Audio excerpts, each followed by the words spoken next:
ग्रामीण भारत टीवी मध्य प्रदेश में हो रहे उपचुनाव की महाकवरेज के लिए आप पहुंचा है आगर मालवा जिले की आगर विधानसभा सीट पर।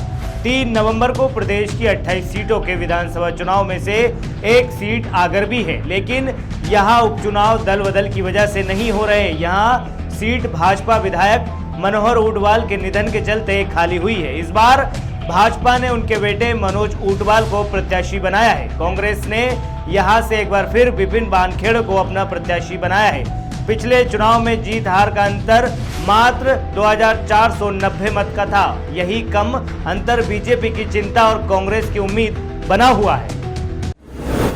अनुसूचित जाति के लिए आरक्षित यह सीट क्षेत्र के विकास के लिए पिछले 5 चुनाव से तरस रही है। आगर विधानसभा क्षेत्र की सबसे बड़ी मांग यहां पर उद्योग की स्थापना व रेलवे लाइन है। अभी हम मौजूद है आगर विधानसभा के बस स्टैंड पर। यहाँ पे कुछ लोग खड़े हुए। आइए हम जानते हैं कि उनकी क्या मंशा है। हम जानते हैं उनसे कि कांग्रेस की क्या स्थिति है और इस बार क्या है। गौरी जी बताएं कि क्या परिस्थिति इस बार कांग्रेस की। देखिए, इस बार हम लोग बहुत मजबूत हैं। आगर नहीं वरन हम 28 विधानसभा में बहुत मजबूत जहाँ चुनाव होने वाले हैं। अभी हमारा पूरा मध्य प्रदेश का मतदाता कमलनाथ जी को देख रहा है। जो कमलनाथ जी का 15 महीने का कार्यकाल जो रहा है, उस कार्यकाल में जनता पूरी खुश है और सारे किसान खुश हैं।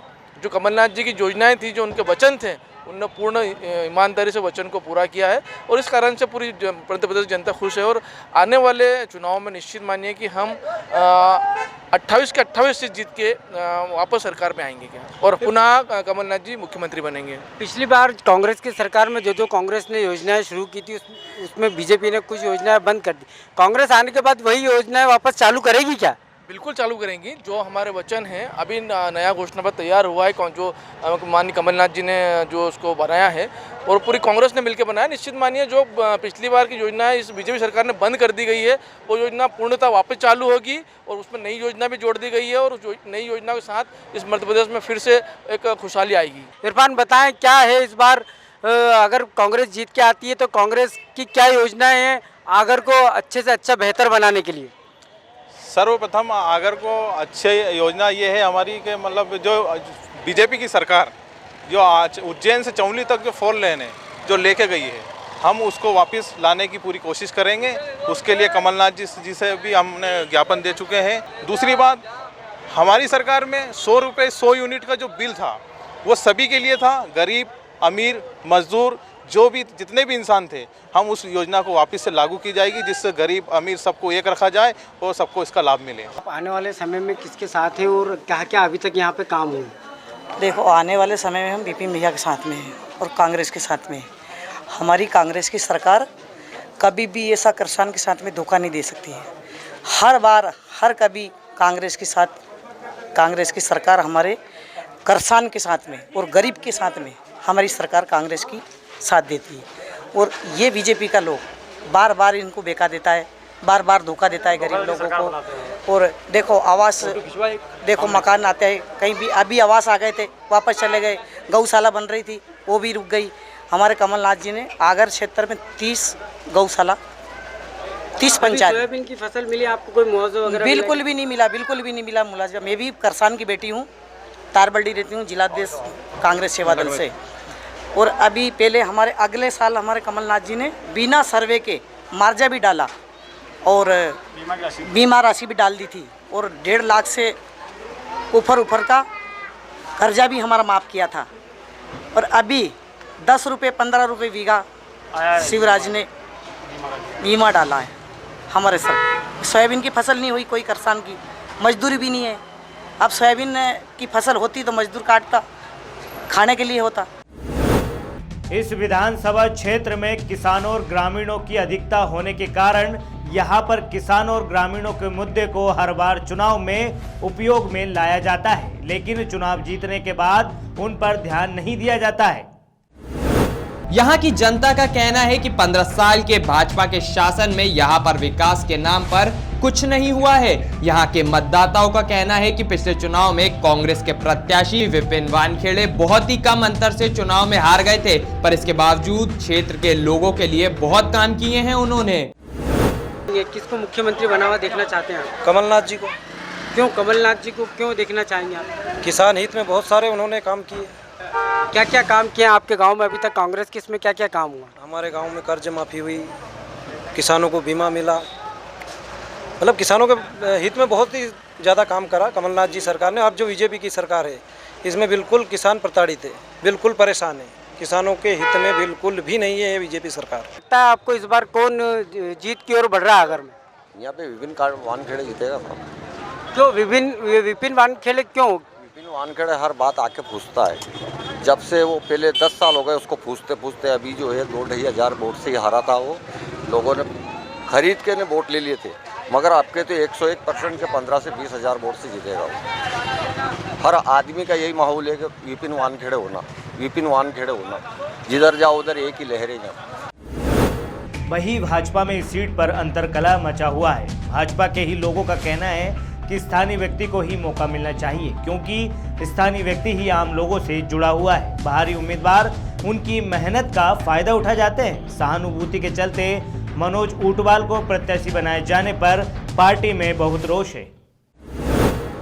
आगर सीट पर बीजेपी के लिहाज से स्थानीय और बाहरी मुद्दे को देखा जाए तो यहां पिछली बार भी मनोहर ऊंटवाल को मौका दिया था, जो कि आलोट क्षेत्र से थे। इसलिए शुरुआती दौर में टिकट मिलने के पहले स्थानीय कार्यकर्ताओं का भारी विरोध देखने को मिला था। इसका असर भी चुनाव में दिखा, जब जीत का अंतर मामूली रह गया। अभी हम मौजूद है कुंडला बुजुर्ग में, जहाँ पे अपने विपिन वानखेड़ा जी से हम बात करेंगे कि आगे उनके क्या लक्ष्य है और वो अगर जीतने के बाद गांव को और आगर मालवा को क्या सौगात देना चाहेंगे। विपिन जी बताएं, अगर आप जीतते हैं तो यहाँ के लोगों को क्या सौगात देंगे और आगे की क्या योजना है आपकी? देखिए, हमारा क्षेत्र मूलभूत सुविधाओं के लिए तरस रहा है, और अगर हम बात करें स्वास्थ्य सुविधाओं की, अगर हम बात करें शिक्षा व्यवस्थाओं की, हम बात करें युवाओं के लिए रोजगार की, हम बात करें किसान के लिए अच्छी योजनाओं की, तो हर प्रकार से हमारे क्षेत्र की जनता मूलभूत सुविधाओं के लिए जूझ रही है। और हम सबसे पहले मूलभूत सुविधाओं को पूरा करेंगे, चाहे वो स्वास्थ्य व्यवस्था संबंधित हो, चाहे वो रोजगार संबंधित हो, चाहे वो किसान से संबंधित हो। सभी मूलभूत सुविधाओं को पूरा करके, बिजली, सड़क, पानी की व्यवस्था करके सबसे पहले हम हमारे क्षेत्र में खुशहाली लाएंगे, और उसके बाद हम लगातार हमारे क्षेत्र को गति प्रदान करके विकास की ओर आगे लेकर बढ़ेंगे। विपिन जी बताएं, अभी जो बीजेपी की सरकार में जो किसानों पे गाज गिरी है, मंडी पे कहीं तरीके से हड़तालें भी हुई, क्या आगे अगर कांग्रेस की सरकार बनती है तो किसान को अपना हक वापस मिलेगा क्या? भारतीय जनता पार्टी किसान विरोधी सरकार है। अगर किसानों के लिए किसी सरकार की या किसी पार्टी की अच्छा काम करने की, उन्हें लाभ पहुंचाने की मंशा रहती है, तो सिर्फ कांग्रेस पार्टी है जिसकी किसानों को लाभ पहुंचाने की मंशा रहती है। और इसका उदाहरण है, जिस प्रकार से मात्र 15 महीने में कमलनाथ जी ने किसानों को बम्पर मुआवजा दिया, किसानों का कर्जा माफ़ किया, किसानों के लिए की आस्था को ध्यान में रखते हुए गौशालाएं बनाई, फसलों का भाव अच्छा दिया, दूध का भाव अच्छा दिया, मंडी में नकद भुगतान चालू कराया, बिजली के बिल कम कराए, तो ये सब योजनाएं सिर्फ 15 महीने में ज़मीन पे उतरी, लोगों को लाभ भी मिलने लगा। और दूसरी तरफ है भारतीय जनता पार्टी की सरकार, जो कि 15 साल काबिज रही, लेकिन किसानों को सिर्फ ठेंगा दिखाती रही, किसानों को ठगने का काम करती रही। किसानों को देने के घोषणा और वादे तो बहुत बड़े बड़े हुए, लेकिन ज़मीन पर कुछ भी नहीं उतर पाया। तो किसानों के लिए सिर्फ और सिर्फ कांग्रेस ही किसान के लिए हितैषी सरकार है। और भविष्य में जब भी सरकार बनेगी तो निश्चित तौर पर, जैसे हमारे क्षेत्र में सिर्फ 15 महीने में 300 करोड़ रुपए का मुआवजा और 300 करोड़ रुपए की कर्जा माफ़ी हुई है, 603 करोड़ रुपए की जल प्रदाय योजना दी है, 60 गौशालाएं स्वीकृत हुई है, ये काम 15 महीने के काम है। इससे यह आकलन लगाया जा सकता है कि अगर 3.25 साल का कमलनाथ जी को समय और मिल जाएगा तो इसके 3 गुना 4 गुना काम और हमारे क्षेत्र में हो सकेंगे। कांग्रेस की सरकार में जो जो योजनाएं लागू हुई थी, वो चीज़ अभी बीजेपी ने बंद कर दी। कांग्रेस इस बात पर अड़ेंगे कि अगर जब वो कांग्रेस की सरकार अगर वापस आती है तो वो योजना से किसानों को पूरा भरपूर लाभ मिलेगा? जी बिल्कुल, कांग्रेस की सरकार तो किसानों को लाभ देना चाहती थी, लाभ देना चाहती है, और लाभ देने की ही जीवन भर मंशा रहेगी। भारतीय जनता पार्टी किसान विरोधी सरकार है। किसानों को बीमे का पैसा नहीं मिला, किसानों की फसल नष्ट हुई, किसानों को मुआवजा नहीं दिया गया। कि इस बार गेहूं खरीदी में किसानों को 10-10 दिन तक लाइन में खड़े रहना पड़ा।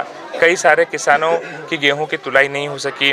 फसल का भाव कम हो चुका है, मंडी में नगद भुगतान बंद हो गया है, दूध का भाव कम हो गया है, गौशालाओं का काम बंद हो गया है, कर्ज माफ़ी की योजना शिवराज सिंह जी ने बंद कर दी है। तो ये बातें स्पष्ट तौर पर साबित करती हैं कि किसान विरोधी सरकार है शिवराज सिंह चौहान जी की, और हम इसकी निंदा करते हैं। और जब भी मध्य प्रदेश में कांग्रेस की सरकार बनेगी तो ये तो सिर्फ ट्रेलर था 15 महीने का, पिक्चर अभी बाकी है। इससे कई गुना ज़्यादा फायदे किसानों को मिलेंगे। विपिन वानखेड़े को पार्टी ने पुनः दायित्व दिया है।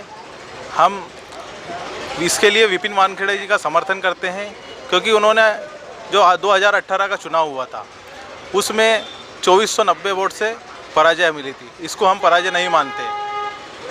उसके बाद भी वो पूरे क्षेत्र में आज 15 महीने 2 साल हो गए, 2 साल तक पूरे क्षेत्र में बिगर विधायक के काम करते रहे और जनता का काम करते रहे। कमलनाथ जी का कहना है विकास को नाम पे वोट दो। कांग्रेस पार्टी ने विकास करा है, हम 15 महीने में जो विकास करा है उसके नाम पे वोट मांगते हैं। आगरा क्षेत्र की जनता का कहना है कि हमें इतने सालों में भी अपने क्षेत्र में विकास का कोई काम नजर नहीं आया। अगर आने वाले उपचुनाव में यहाँ की जनता ने बदलाव का मन बना लिया तो ये बात मनोज ऊंटवाल के लिए मुश्किल पैदा कर सकती है। खबरों में बने रहने के लिए ग्रामीण भारत टीवी को सब्सक्राइब कीजिए और बेल आइकॉन दबाना ना भूलें।